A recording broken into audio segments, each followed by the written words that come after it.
Nalanda talks channel में आपका फिर से हार्दिक स्वागत करता हूं। मैं मेहुल माणिक। आज education at my point of view में पार्ट 2 में हमारे पास नालंदा के 11th-12th साइंस के 5 और एक्सपीरियंस टीचर हमारे पास है। उनको हम अलग अलग सवाल पूछेंगे और उनसे जानेंगे कि उनका एजुकेशन पॉइंट ऑफ व्यू क्या है। हमारे पास Himanshu sir, Rajneesh sir, Shukla sir, Rao sir और सतिंदर सर हैं। सबसे पहला सवाल हिमांशु सर मैं आपको पूछूं उससे पहले आप दर्शक मित्रों को अपना इंट्रोडक्शन दीजिएगा सर जी। नमस्कार दर्शकों, मेरा नाम हिमांशु चतुर्वेदी है। मैंने एमटेक करा है इलेक्ट्रिकल इंजीनियरिंग में और नालंदा विद्यालय में 11th-12th और JEE नीट की मैं क्लासेस लेता हूँ।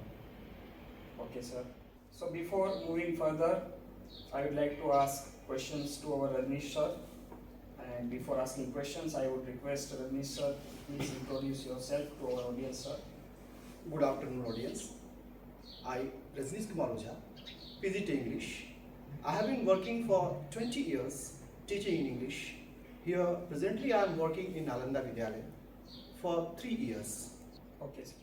Okay, so अगला सवाल मेरे पास है शुक्ला सर जी के लिए, पर पहले सवाल के पहले शुक्ला सर को रिक्वेस्ट करूंगा कि सर आप इंट्रोड्यूस करवाइए अपने आप को हमारे दर्शक मित्रों से।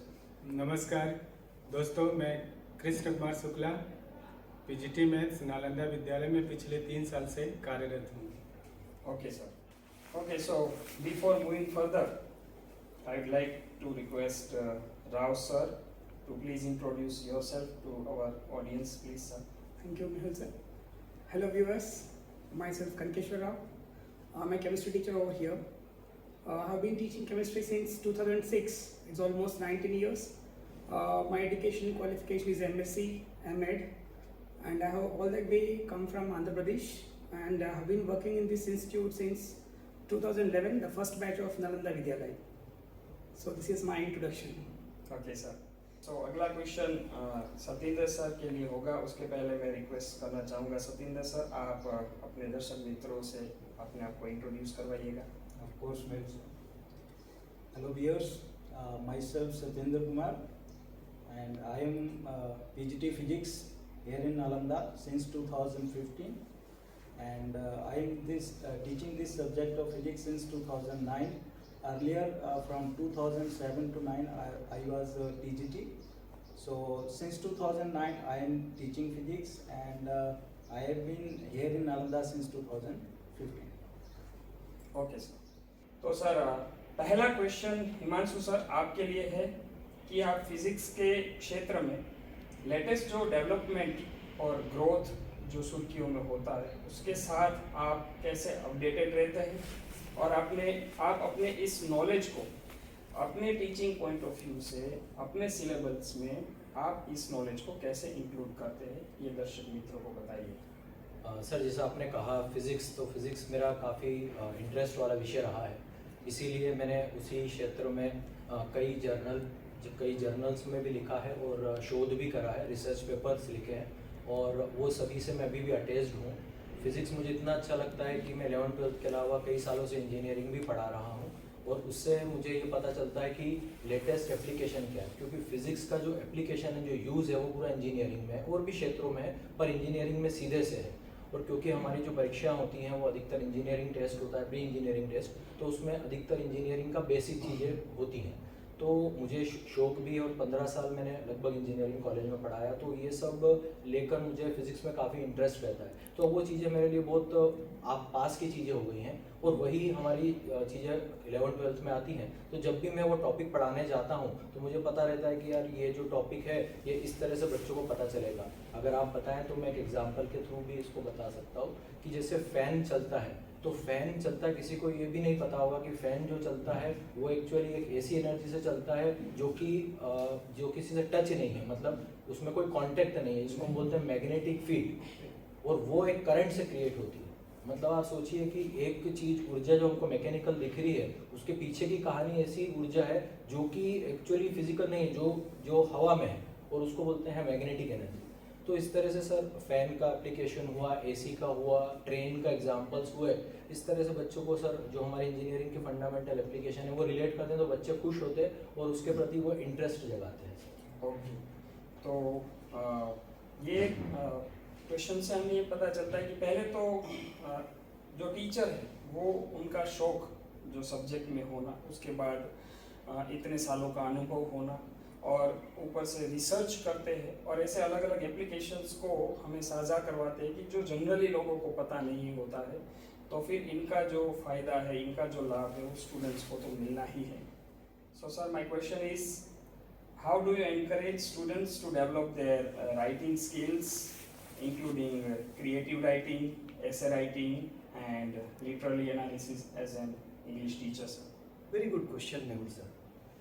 Really, first of all, to go to prepare and encourage students for writing skill, we have to understand the mental level, either your children or students are ready to write something or not. First of all, many teachers have their many styles, many methods, manners to create and prepare them to write something. But my personal point of view is here to prepare the children to develop writing skills. First of all, grammatical portions we have to watch among the children, either they have the talent or not. We basically just bifurcate this grammatical pattern into three parts: phonology, morphology and syntax. Children are ready for phonology or not, we have to test them. For morphology they are ready, just we have to test it out.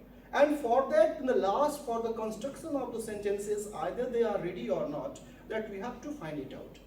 After that, the challenges comes out for this, the preparation for the writing skills. Then, first of all, the teacher must think the children are ready for the constructive work or not. Means, they are ready to construct the sentences or not. Synthesis is complete or not. After that, provide the frequent, regular practice for the writing. This is the first point. Then after that, allow the children to choose the easiest topic on which they can create the idea units. Okay. Without proper completion of idea units, it's impossible to write something. If they want to express themselves. Not only this, that they are creating and just arising idea units in their mind, it's also necessary to give the feedback for their ideas units. Okay. They are thinking or creating some ideas for innovative ideas to write something or not properly. And after that, if you are giving feedback and rectify also, suggest them for the rectifications. This is main point for the writing skills. Then, to beautify the writing skills, we have to teach them the poetic devices. Okay. Because figure of speech and poetic devices are the major thing that beautify their writings. Sometimes the level in which I teach them, they are the matured, they are the 12th standard. This is also called intermediate undergraduation. So after that they jump into the literature world. That's why writing patterns is completely based for the language on the basis of poetic devices. They have been learning figure of speech since standard 9, so it is there in 11. Yes, basically that is highly because impressive and effectful writing it creates that. Okay. That's I suggest my students always. And always students should be made free to choose their topic on their own interest and desire. Okay. That is why they can collect data and remind data to write and think it to create new innovative idea. Some idea units to new sentences they will create, that may be possible. Okay. So very well said that in short, if I summarize this, inspiring the students, activating them and then deploying them on the Yes. real life Yes, structure sir. or platform, what Yes, you sir. can say. Very well said. So sir, आप mathematicians हैं तो आपको mathematics से related मैं कुछ questions पूछना चाहता हूं और उससे जो हमें नॉलेज मिलेगा और दर्शक मित्रों को पता चलेगा कि आपका एजुकेशन पॉइंट ऑफ व्यू क्या है।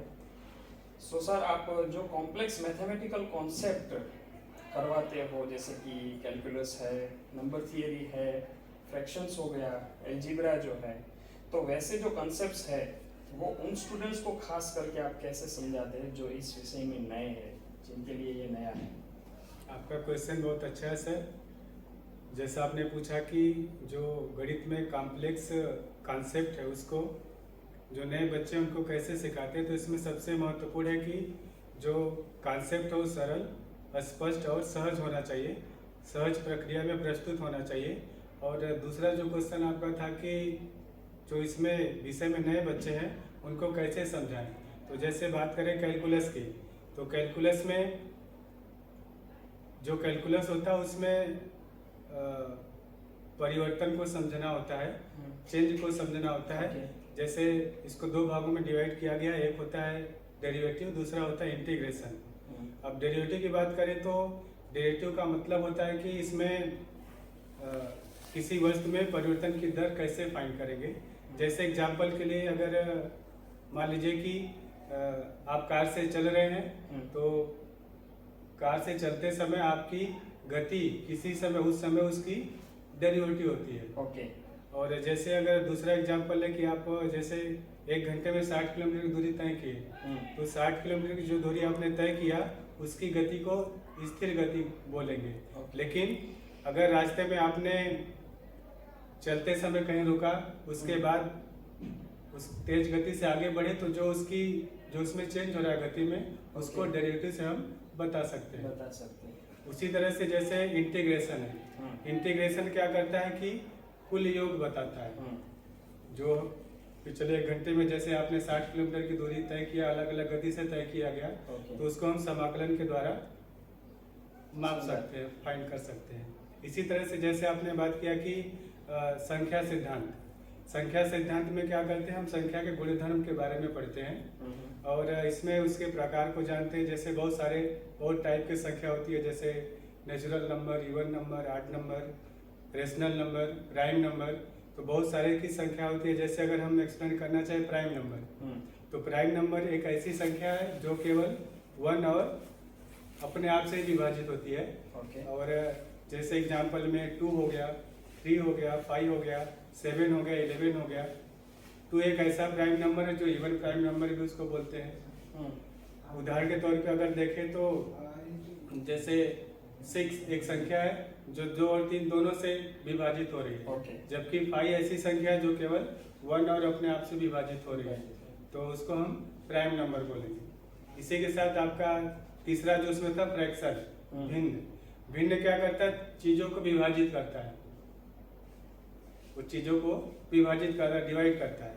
जैसे आजकल बच्चों को पिज्जा बहुत पसंद है, तो हम ऐसे एग्जाम्पल को पढ़ाते समय ले सकते हैं कि एक पिज्जा है हमारे पास, उसको हमने 4 भागों में बराबर भागों में डिवाइड कर दिया, तो उसका एक भाग जो होता है वो उसके 1/4 यानी 1/4 को रिप्रेजेंट करता है। इस तरह से इसको और ठोस तरीके से सीखने के लिए, बताने के लिए, बच्चों को एनकरेज करने के लिए, और हम डेली लाइफ से जो संबंधित चीज़ें हैं उदाहरण उसको ले सकते हैं। जैसे उसमें भोजन ले सकते हैं, पैसे ले सकते हैं, इसके साथ में कोई वस्तु ले सकते हैं, उसको उनमें शेयर करके फ्रैक्शन को बता सकते हैं। तो अगर हम चीज़ों को दैनिक लाइफ से, जो चीज़ें मैथ्स में पढ़ाते हैं उसको हम डेली लाइफ से उसको कनेक्ट करें, तो उनको ज़्यादा अच्छे से बच्चे सोच सकते हैं। और इसके बाद जैसे आपने पूछा अलजेब्रा में संख्या की जगह अज्ञात संख्याओं की गणना करते हैं, जिसमें चर मतलब वेरिएबल का यूज होता है। जैसे जितने भी लेटर्स है x, y, z इसमें वेरिएबल की तरह यूज होता है। अब जैसे हमें अलजेब्रा बच्चों को सिखाना है, तो सबसे पहले सबसे सिंपल इक्वेशन से सिखाएंगे। उस इक्वेशन से उनको हम बताएंगे कि कैसे उससे आप जो अननोन क्वांटिटी है, वेरिएबल, उसको कैसे फाइंड कर सकते हैं। जैसे अगर अननोन क्वांटिटी को फाइंड कर लिए, वो सीख लिए, तो हम धीरे धीरे उसका लेवल बढ़ा देंगे और कॉम्प्लेक्स क्वेश्चन उनके सामने प्रस्तुत करेंगे ताकि उससे वो आसानी से सीख सके। और उसको भी हम पजल्स के रूप में भी प्रेजेंट कर सकते हैं। पजल्स के रूप में बताएंगे तो उनको और अच्छे से समझ में आएगा। और उसी चीज़ को हम दैनिक एग्जाम्पल से भी जोड़ सकते हैं। तो अगर कंक्लूजन देखा जाए तो मैथ्स को अगर हम जितने भी जो चीज़ें हम पढ़ाते हैं उसको अगर हम उसको दैनिक जीवन से उनको जोड़ करके बताएं तो ज़्यादा इफेक्टिव होता है और बच्चे उसमें ज़्यादा अच्छे से समझ सकते हैं। Okay, very well said. तो क्या है कि मैथ्स में डेली रूटीन लाइफ का, रोज़मर्रा की ज़िंदगी के जो एग्जाम्पल्स हैं उसको अगर, क्योंकि पूरा अजम्पशन वाला सब्जेक्ट है, उसमें प्रैक्टिकलिटी देखा जाए तो डेली लाइफ की ही जो चीज़ें हैं उसको अगर इसमें हम मिक्सअप करेंगे तो बच्चों को अच्छे से समझ में आएगा. Very well said sir. So sir, we have a first question to you, that sir, how do you explain complex chemistry concepts such as thermodynamics or organic reactions to the students, especially those who are struggling to understand them? Yes, sir. First of all, thermodynamics and organic chemistry, these are the difficult parts of chemistry. Okay.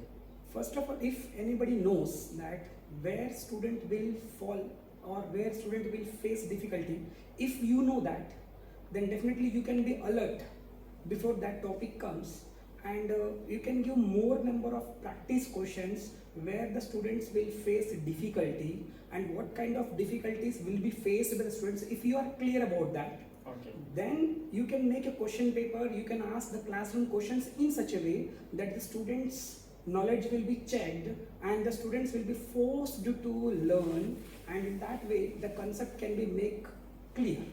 At the same way, organic chemistry is such a vast domain of a science where everybody faces difficulty. The only solution for that is how many practice questions you give. You give more number of practices. Generally in many schools they give 5 or 6 questions, but I give more than 20 for each reaction of a different type, not the same type of questions. So the different type of questions, when they keep on practicing, then they will realize that what is the way of thinking the question. So in that way the concepts can be made easier for such students who are literally weak in understanding.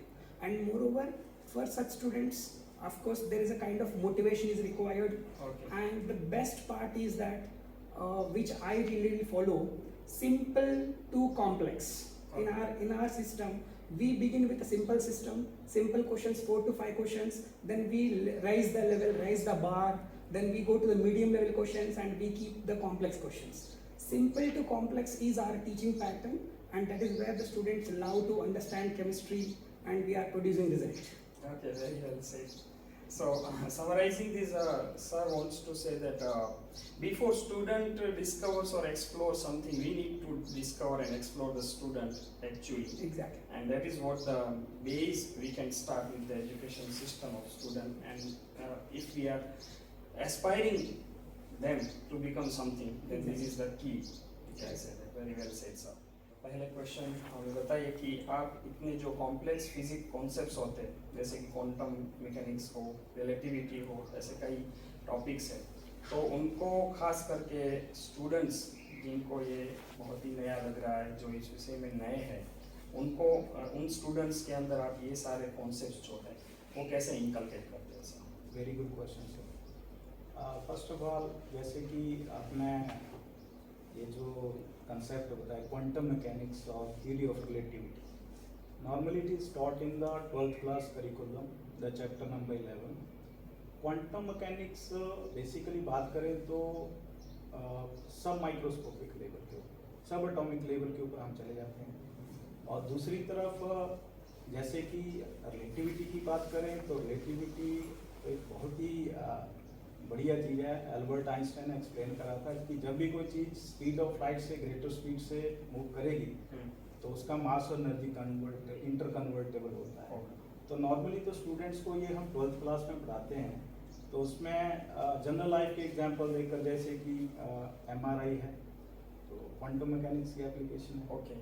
और GPS है तो theory of relativity की practical life की example है. And जैसे ongoing session में जैसे 10 से 11 क्लास में बच्चे आते हैं तो उसमें नॉर्मली 11th में हम मैकेनिक्स उनको पढ़ाते हैं. तो normally the students came from the different schools where they have taught the general science, only one teacher taught there, and students face lot of difficulty in understanding the physics subject in the 11th class because they have been not taught individual subjects right from 9th and 10th class by the specialized teacher as our teachers teaches here in Nalanda. So in order to overcome that difficulty, whatever the topic we are going to teach, we go to the root level. Okay. And then we by the passage of time we make them aware about each and every minute thing, and then we take to the competition level. So in this way, we make the students aware about the concepts. Okay. हाँ, तो generally sir ये होता है कि क्या होता है कि कॉमन लाइफ में जैसे कि आपने बताया कि जीपीएस है, जैसे कि मोबाइल का ये कम्युनिकेशन का है, तो हम सब ऐसा करते हैं कि इसके पीछे साइंस है, बस खत्म, और यहाँ पे डिस्कशन खत्म हो जाता है। लेकिन जब बच्चे पर्टिकुलर सब्जेक्ट, जैसे कि आपने कहा स्कूल में फिजिक्स एक सेगमेंट की तरह आता है, पर जब ऐसे सब्जेक्ट की तरह आता है तब पता चलता है कि इस जो साइंस है तो वो साइंस क्या है, वो डीप में जब जानेंगे, क्यूरियोसिटी बढ़ेगी, तो बच्चों को ज़्यादा नॉलेज आएगा। Very well said sir. अगला क्वेश्चन हिमांशु सर आपसे है कि आप अपने फिजिक्स क्लास में अलग अलग लर्निंग स्टाइल, अलग अलग कैपेबिलिटीज़ और अलग अलग लैंग्वेज बैकग्राउंड वाले स्टूडेंट्स के लिए इंस्ट्रक्शंस का आपका जो मोड रहता है या फिर आपका जो अप्रोच रहता है, क्योंकि हर एक स्टूडेंट एक ही बैकग्राउंड से बिलोंग नहीं करता है, तो वैसे में आपका क्या अप्रोच रहता है सर? सर बहुत ही बढ़िया प्रश्न है। इस प्रश्न से हम रोज़ चुनौती है हमारे लिए, और रोज़ हमारे लिए बहुत बड़ी चुनौती होती है, क्योंकि एक ही क्लास में हमारे पास सभी प्रकार के बच्चे बैठे हैं। एक स्लो लर्नर बैठा है, एक एवरेज लर्नर बैठा है और एक टॉप स्टूडेंट है जिसका आईक्यू बहुत तेज है, और जो फिजिक्स सब्जेक्ट है वो पूरा आईक्यू से रिलेटेड है। अगर मैं 10 मिनट में कोई कंसेप्ट क्लास में समझाता हूँ तो कुछ बच्चों को 10 मिनट में ही वो कंसेप्ट आ गया और कुछ को 1 आवर लगता है। तो सर इसमें हम क्या करते हैं कि पहले एक कंसेप्ट दिया हमने 10 मिनट, उस 10 मिनट के बाद उसके बाद उसका एक प्रश्न दे देते हैं, मतलब उसका एक न्यूमेरिकल सवाल जो गणना करना है कि ऐसा कितना करंट हुआ, कितना वोल्टेज हुआ, ऐसे करके।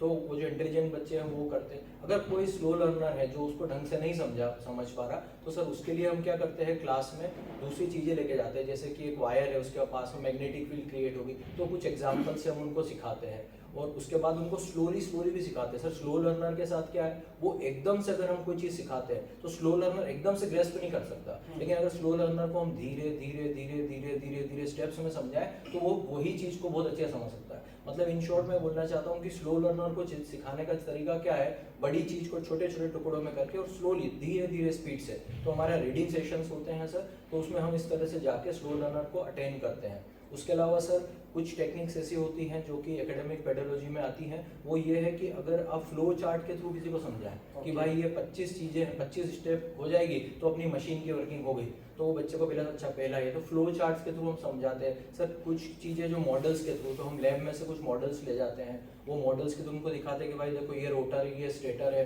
यहाँ से हम करंट देते हैं। तो इस तरह से बच्चों को सर अच्छे से समझ में आता है। और फिर भी एक और सर एक बहुत बढ़िया मैंने ट्रेनिंग अटेंड करी हुई है, पिछले इतने सालों से पढ़ा रहा हूँ, तो उसमें एक ट्रेनिंग में मुझे सिखाया गया था, उसमें ऐसा बताया था कि whenever you are teaching the thing, you will understand whether they are learning or not।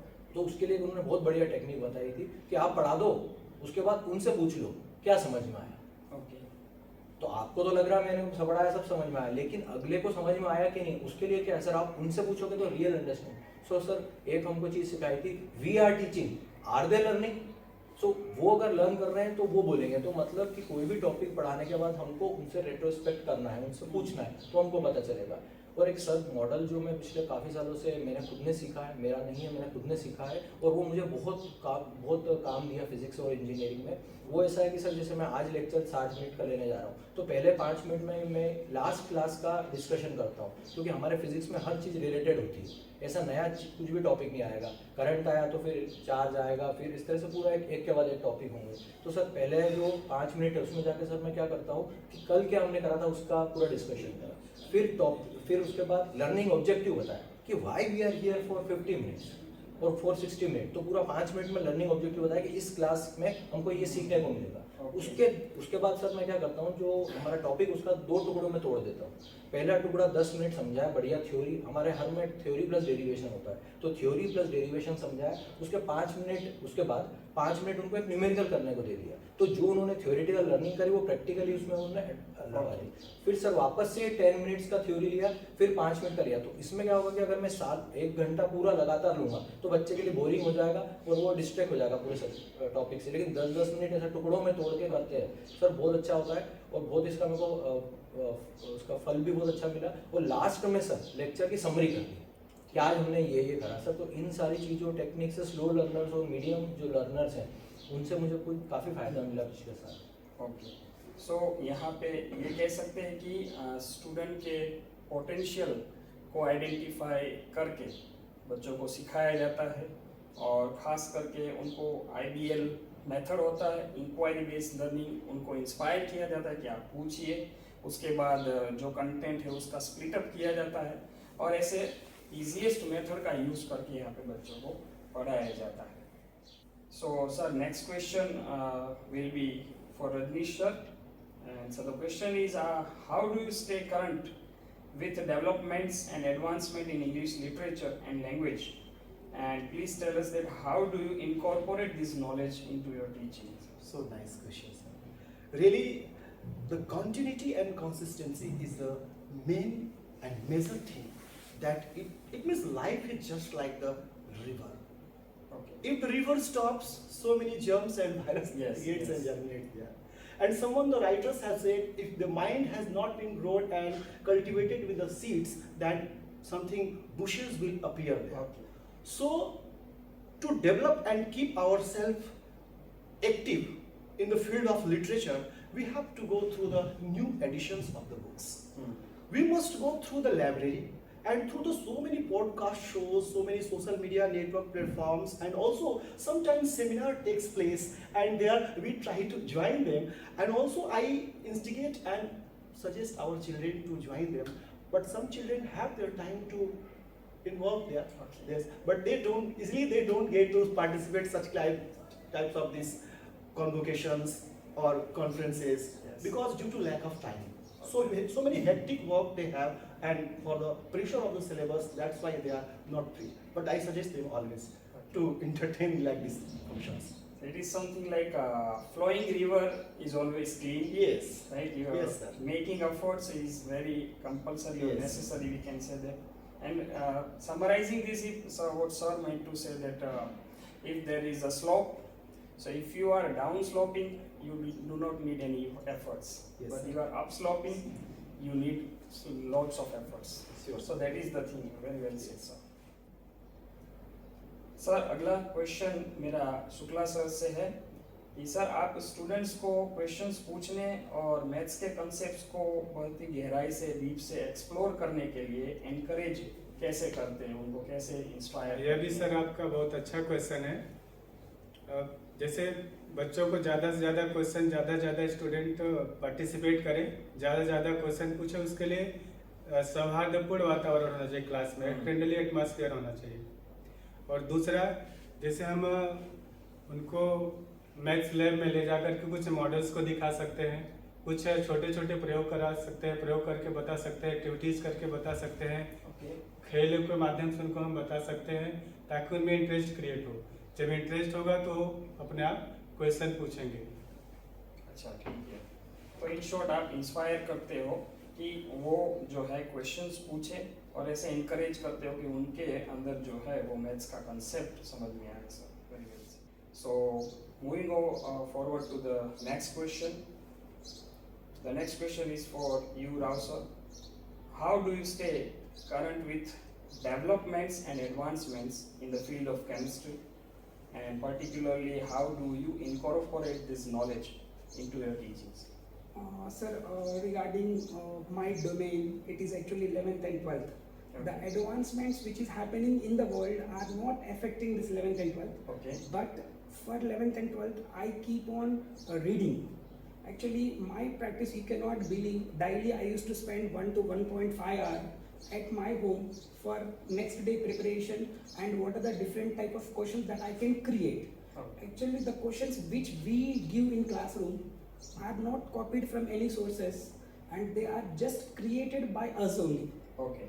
And for that, we used to do a lot of sitting at home, that what can be the difficult question, what can be easy, and how can we motivate the students. So that kind of homework we do at home, and we keep on reading books. Okay. So we don't look at the different things which is happening around the world, but like previous year questions, and what is the examiner reading or examiner psychology, what kind of questions examiner are asking, If we are clear to that, then we can ask the same type of questions to our students, and our students can shine like anything in the examination. So we should catch the psychology of the examiner, and that is what we do. And for that, we need to do some work at home. So on daily basis, what you teach to the students, you are guaranteeing that it is not even first copy, it is original one. Original, 100% original. Right? And going in the route to the exam psychology is also the specification of any teacher, that if he or she wants their students to excel in the exam. Yes, sir, exactly. Very well said, sir. मेरा next question है Satinder sir आपके लिए कि sir आप physics के concepts की जो बच्चों की समझ है, स्टूडेंट्स की जो की अंडरस्टैंडिंग है, उसका असेसमेंट सर कैसे करते हैं कि भाई, क्योंकि सभी बच्चों की समझ सेम नहीं होती है, राइट? आपने सभी को सेम समझाया है, लेकिन सबने ग्रास्प कैसे किया है वो उनकी लेवल के ऊपर होता है, ऑब्जर्वेशन। और आप कौन सी मेथड का उपयोग करते हैं ताकि आपको ये पता लगे कि स्टूडेंट्स को एक्स्ट्रा सपोर्ट की आवश्यकता है या स्टूडेंट्स को मीडियोकर है, स्किल्ड है, बिलो एवरेज है, वो आपको कैसे पता चलता है? Very good question sir.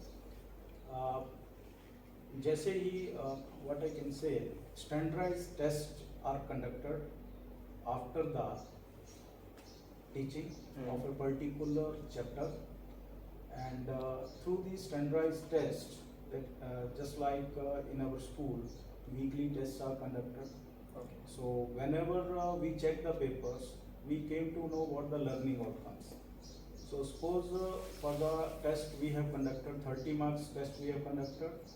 So after checking, we divide these papers in 3 parts, like more than 20 marks and more than 15 marks. Okay. And less than 10 marks or less than 15 marks. In 3 categories I divide them.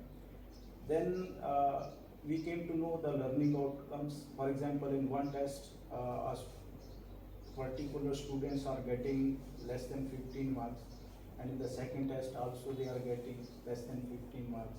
In this way, in a particular month we almost conduct 4 tests, 4 weekly tests.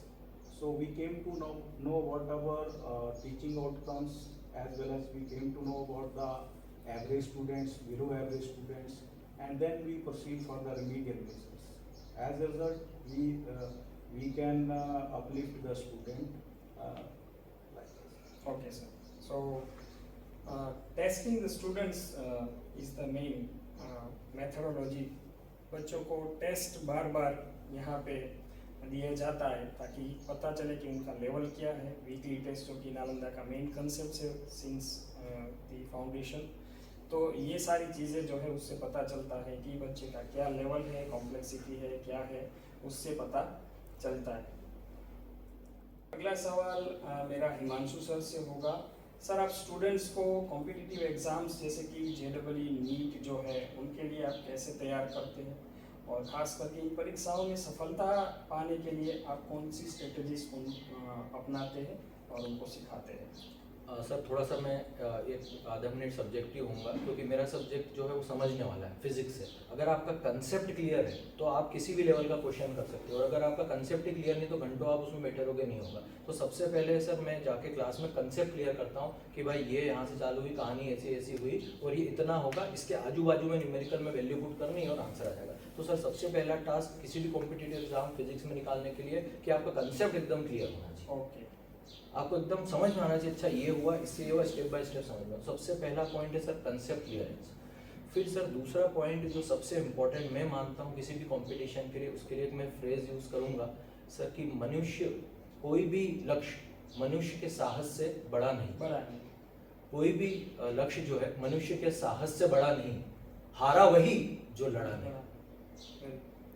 Sir जब JEE NEET में देखता हूँ लाखों बच्चे, कुछ लोग कोटा में, कुछ लोग यहाँ पर वहाँ पर, उनके 4 मेंटर्स लगे हुए हैं हर सब्जेक्ट के लिए, इस तरह से उनको सुविधाएं मिल रही हैं। सर इतने कॉम्पिटिटिव इन्वायरमेंट में सबसे महत्वपूर्ण ये है कि हमारे हम जो लड़ें, हम मतलब बच्चे जब इसकी तैयारी करें तो वो पीछे ना हटें। तो ये जो मैंने फ्रेज आपसे यूज़ करा कि लड़ा वही, हारा वही जो लड़ा नहीं, तो हारा वही सर, इसमें कभी भी हमको गिरना नहीं है, क्योंकि साथ में 3 सब्जेक्ट चलेंगे, फिजिक्स, केमिस्ट्री, मैथ्स। और फिजिक्स, मैथ्स ये टोटल प्रैक्टिस वाले सब्जेक्ट, केमिस्ट्री भी प्रैक्टिस वाला है, लेकिन ये ज़्यादा प्रैक्टिस वाले सब्जेक्ट है। तो इसमें दिन भर क्लास करके बच्चा थक जाएगा, उसमें एनर्जी नहीं होगी। तो ये सब ध्यान में रखते हुए बच्चे को हमेशा पॉजिटिव रहना, गिव अप करना ही नहीं, गिव अप करा मतलब गए। तो सर ये सेकंड पॉइंट है। तीसरा, उसको अपनी डाइट पे बहुत ध्यान देना है, अच्छा फूड खाना है ताकि वो हेल्दी रहे। और सर उसको मेडिटेशन करना है, प्रॉपर 8 आवर्स की स्लीप लेनी है। अगर कोई दिक्कत आती है तो टीचर से जाके जरूर पूछना, अपने मन में नहीं रखना, संकोच वाला नहीं रखना, एकदम स्पष्ट सर ये नहीं समझना है या ये मैं कैसे करूँ, क्या करूँ। उसके बाद सर क्या होता है कि जो कंसेप्ट जैसे मैंने आपको बताया फिजिक्स में, तो उसी कंसेप्ट के आगे पीछे क्वेश्चन होंगे, तो वो आपके माइंड में क्या सेट होगा जब आप बार बार क्या करेंगे, प्रैक्टिस करेंगे। सो प्रीवियस क्वेश्चंस की सर प्रैक्टिस करना है। ओके। उसके बाद सर एक बहुत ही बढ़िया टेस्टिंग देना है। मतलब टेस्टिंग में क्या होता है, प्रीवियस ईयर के क्वेश्चन तो वो वाले करोगे तो कैसे करोगे, उसके बजाय एक ऐसे क्वेश्चंस लेना जो आपने कभी देखे ही नहीं हो। तो प्रीवियस ईयर के टेस्टिंग करना है।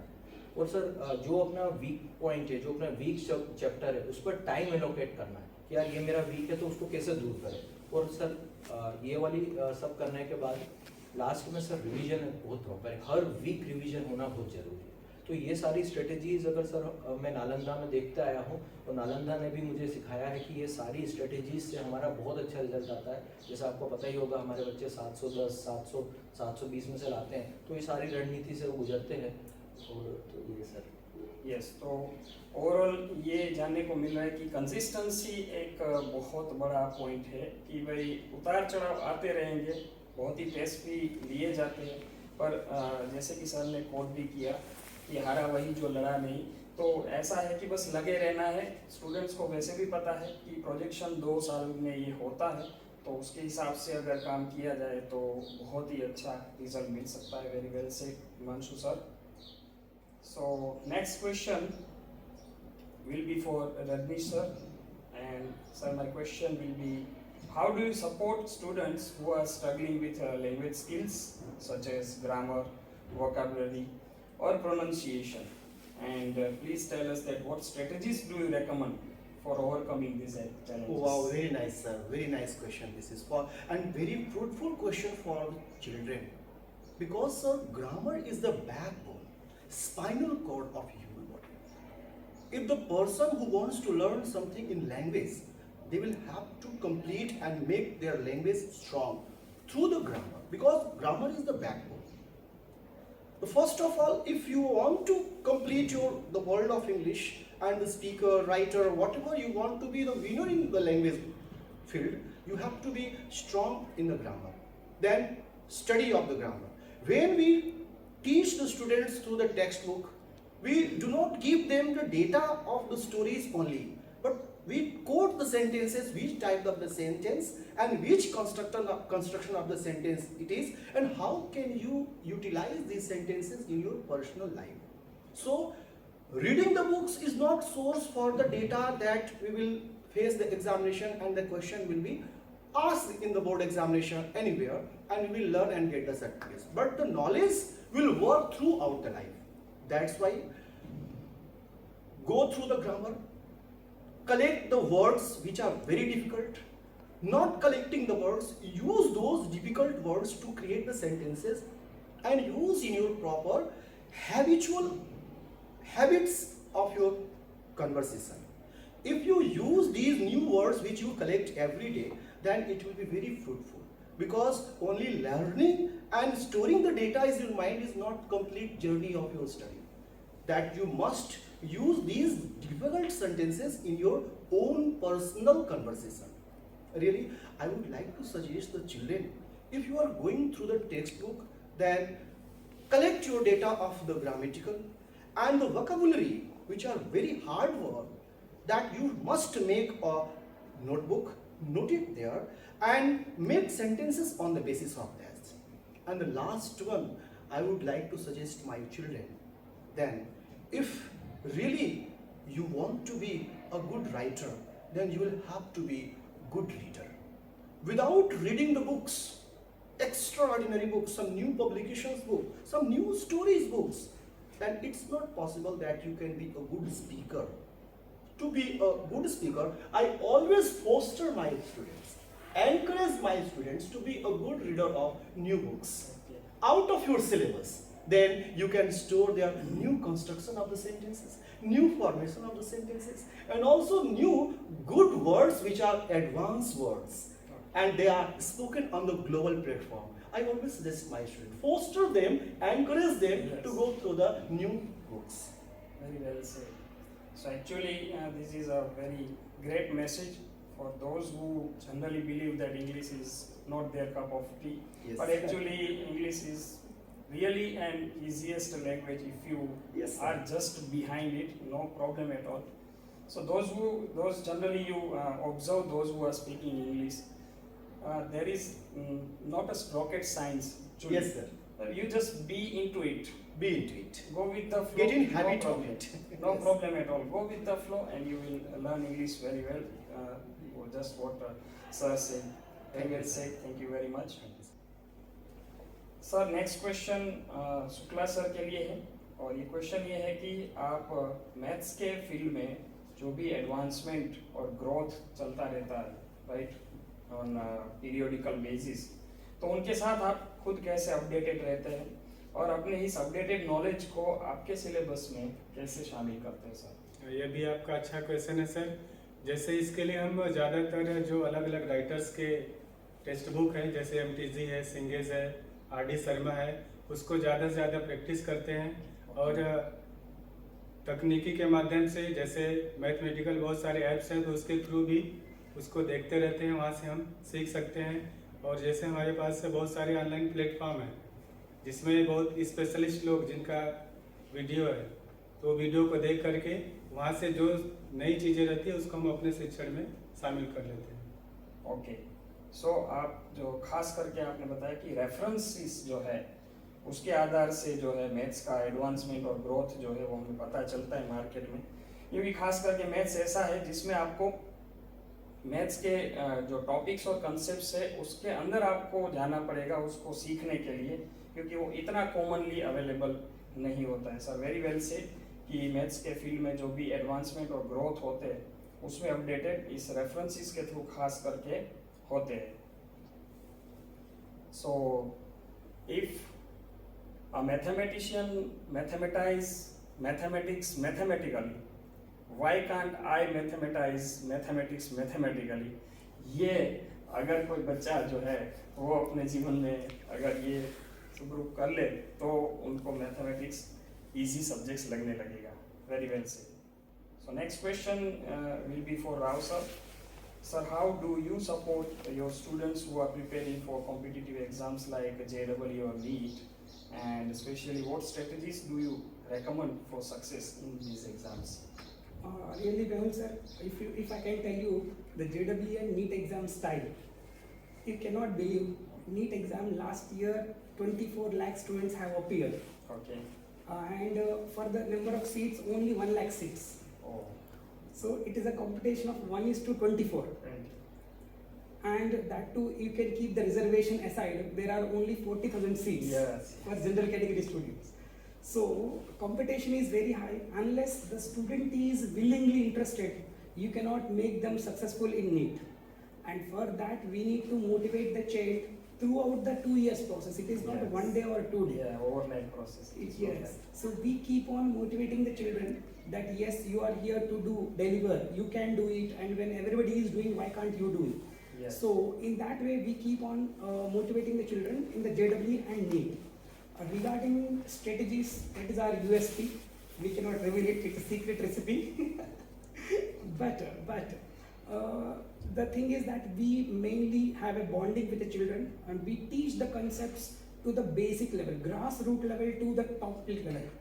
So in that way, we make the children very familiar with the examination. And sir, as you said about JEE and NEET, can you imagine how many number of students that our students give in throughout the year? Okay. Right now, the students are preparing for NEET examination. In the past 2 months or 3 months, you can see count literally 62 exams they have given Oh, for NEET exam, and 10 exams are again scheduled further. So before they give NEET exam, almost 80 papers will be given. By that, what happens is students can easily predict the question and can save the time in 20 seconds for Yeah. each question, and that is the edge of our school students. So if you cannot have more time. Everybody is having 3 hours time only, but our students make that 3 hours into 3.5 hours Okay. by predicting the question exactly immediately. So if you can predict the what examiner wants to ask, you can easily guess the answer and you can easily save the time. Okay. So that is where the JEE and NEET works, and we are working for that one. So, along with sensitive USP, we have some discussions regarding the easiest. Sometimes it becomes that what is the easiest Yeah. becomes the hardest because people generally ignore it. Yes. So over here, as we also discussed in part 1 also of this interview, that the secret of being competitive is being repetitive. If I am Exactly, not sir. wrong. Good right. Good Yes. lines. Sir next question Satendra sir आपके लिए है कि आप अपने physics के students में critical thinking की जो मेन आवश्यकता होती है, क्रिटिकल थिंकिंग और खास करके प्रॉब्लम सॉल्विंग स्किल्स को उनको कैसे इनकरेज करते हैं खासकर, और उनका कॉम्प्लेक्स न्यूमेरिकल प्रॉब्लम्स से निपटने के दौरान ये सारी चीज़ों का कैसे ध्यान रखा जाता है? Very good question sir. Normally जो स्टूडेंट्स को डेवलप करना, आईक्यू डेवलप करना है, तो उसके लिए heuristic method is the best approach to develop the IQ और cognitive behaviour of the student. Just like in heuristic method, if I talk about, that is, suppose if I am going to teach a topic regarding the modern physics, then I will discuss all the if and buts, that where the student is going to face the difficulty when he is coping with the competition level questions. So all the if and what are discussed while we are going through that particular topic. And after that, DPPs or the concept based numericals are given to them, and they are encouraged to practice these questions, and simultaneously the doubt sessions are arranged. Okay. And more and more worksheets are provided to the students as we progress in the chapter topic wise, and whatever the difficulties they are facing, we solve, we ask them, and we resolve their issues. So in this way, we uplift them, and in this way we develop their IQs, and they are able to cope up with the stress as well as the whatever the kind of difficulty level of the numerical is there, they can easily solve it, and we are able to produce the good result. Okay, very well said sir. So holistic approach अपनाया जाता है यहाँ पे material provide करने के साथ साथ, test लेने के साथ साथ, डाउट सॉल्यूशन सेशन के साथ साथ उनको जितना भी प्रमोट किया जाए वो ये लोग ट्राई करते हैं कि भाई कैसे जैसे ज़्यादा से ज़्यादा उनको इनकलकेट किया जाए. Thank you very much sir. So आज के सेशन में हमने 5 एक्सपीरियंस टीचर्स का इंटरव्यू लिया. Himanshu sir, Rajneesh sir, Shukla sir, Rao sir and Satinder sir. तो बहुत सारे रहस्य जो है वो खुले, खास करके स्टूडेंट्स को कैसे एक्सेल करना है. तो सर आप सबका बहुत ही धन्यवाद इस शो में आने के लिए. और दर्शक मित्र, अब हम विदाई लेंगे, और ख़ास करके ऐसे नालंदा टॉक्स चैनल में ये सेगमेंट था कि education at my point of view. तो फिर मिलेंगे इसी चैनल में कोई और सेगमेंट और कोई नया टॉपिक के साथ. धन्यवाद.